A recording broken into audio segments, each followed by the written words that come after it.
Nothing pairs better with tea than a heartfelt talk. Even better when the talk is infused with technology and training. Hi everyone, this is Tea Talks.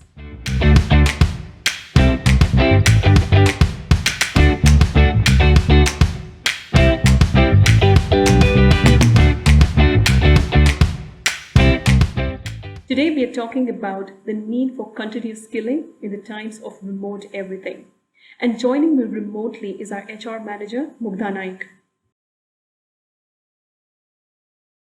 Interestingly, this Tea Talks is a demonstration of skilling in action, as it's the first time ever we're bringing you Tea Talks in a virtual setup and are learning the ropes as we go along. Quite similar to what the corona outbreak did for most of us. It still feels as if we're living in a nightmare, and I still feel someone's going to come and pinch me and this is all going to end. But you know what? That's not the reality. The reality is the nightmare is real. We are living it. We don't know how it's going to end. But for all we know, we are doing what we should be doing. The government is doing what it needs to be doing. So we're just going to stay optimistic. This has gotten a huge impact, not just on our personal lives, but also on our professional lives. And this work from home scenario, which has become like a new norm, it has its own pros and cons. So if I have to talk about the pros, for all I know, you might be wearing like cute pink bunny pajamas and just lying on your bed and working, in the comfort of your home with your loved ones around. That's a major pro. Second pro I feel is, from a mother point of view, so I can check on my kids whenever I want to. They're just a door away. But you know what? Interestingly, this pro is also a con, because whenever I'm doing something important and suddenly I hear my younger one crying or shouting, which they always keep doing, by the way. So I'm always distracted because I feel like running to them and saying, what's up, what's happening. So that is one of the major cons I feel, that there's major distraction. Apart from that, connectivity issues, even all of us are on the same network, so there's a major connectivity issue that is happening. I think another major con that is there is not being able to be present physically in front of the person. So when you're physically in front of the person, you can gauge the body language. Now when we are speaking to people, via audio, we don't know what state of mind they are in, so it's difficult. So yeah, it's a definite learning, but I think we are doing a fabulous job. It's amazing, how flexible we are as humans. We are taking it in our stride as we continue to find different ways and different coping mechanisms to do our jobs well, to to tend to our children, as you said, when they have their requests come in. We also have to make some room for that. I think interestingly, what has happened for most businesses is that a digital transformation, what they had in their mind with regards to the timelines, the process, the plans, that has been overridden by the pandemic. Now, when something like this is overridden by a force which is external to your organization, it kind of puts you in a flux. You either have to gear up so that you are able to embrace the entire situation, or then you have to deal with the consequences of it. So for most organizations, they're dealing with it beautifully. They have transitioned to a digital avatar in a complete sense of the workforce going digital. But the skilling piece is what is going to ensure that the employees are able to productively work, put in all the efficiency, and ensure the output is aligned to the organization's objectives. There were so many skills which we have had to really polish up, and within just just a day's notice or so. So the next day I was told that you are going to be working from home. So if I have to give you an example, I didn't know how to connect to the VPN because I didn't really need to, but that was something which I had to learn, and I had to upskill my digital skills. It is one of the digital skills, right? Because that's something I've never done digitally before. So yeah, trying to hone up our digital skills is one of the skills we had to really focus on. The other one being trying to effectively communicate via be it the mobile phones or the laptops virtually, basically. So trying to communicate efficiently virtually, um, not knowing again, what state of mind the person is in, trying to get over the feeling of being shy. I'm very shy when it comes to the video camera, but that's something which I had to overcome. And it just had to happen this way because we were supposed to be working efficiently also. So digital skills, soft skills, and then there is another aspect of which is very, very important, which is the behavioral skills aspect. So if I have to quote some examples, Pranjali, a couple of our employees, they are here in Pune, they're staying in the PGs. They're not with their families. They are staying alone in their homes, and now they're expected to work from home. So the only source of communication to others is via all these virtual means. There's no human interaction because of social distancing. So there's a eerie feeling of isolation that creeps in.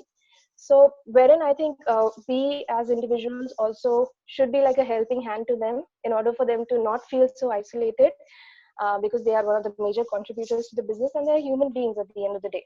So that I think is very important.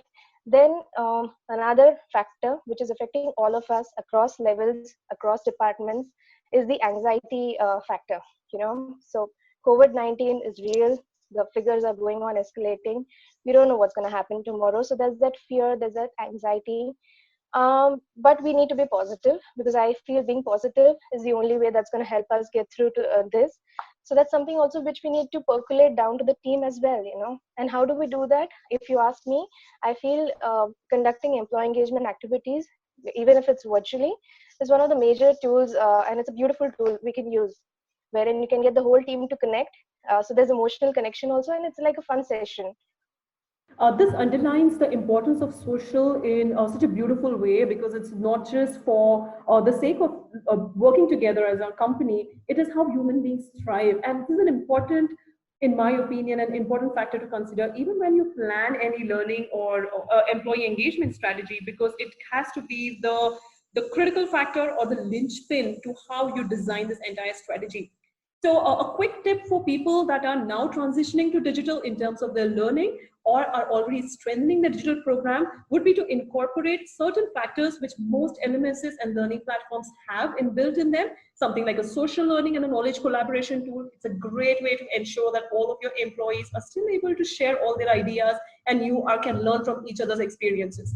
It's quite similar to what happens at a water cooler or at a lunch table. Of course, it's happening in a much digital way, and it's not same as having a person in flesh in front of you, but it's the closest we can get to.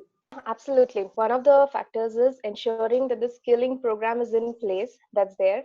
But the important aspect is the employees actually accepting. The acceptance by the employees is another major factor or a point of concern, if I have to say.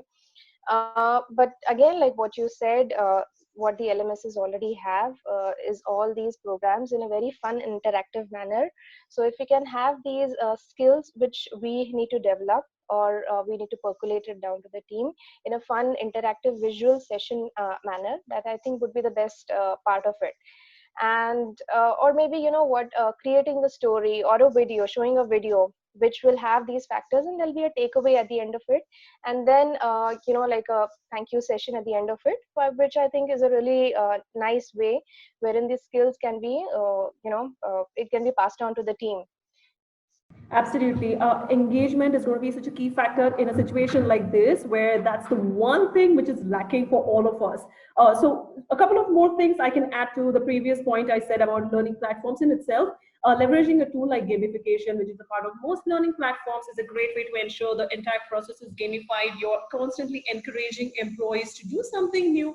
And when I see how, let's say in our case, what Mugdha is doing, I would always be more motivated to try to do that or do something better, not to really outdo you, but to catch up.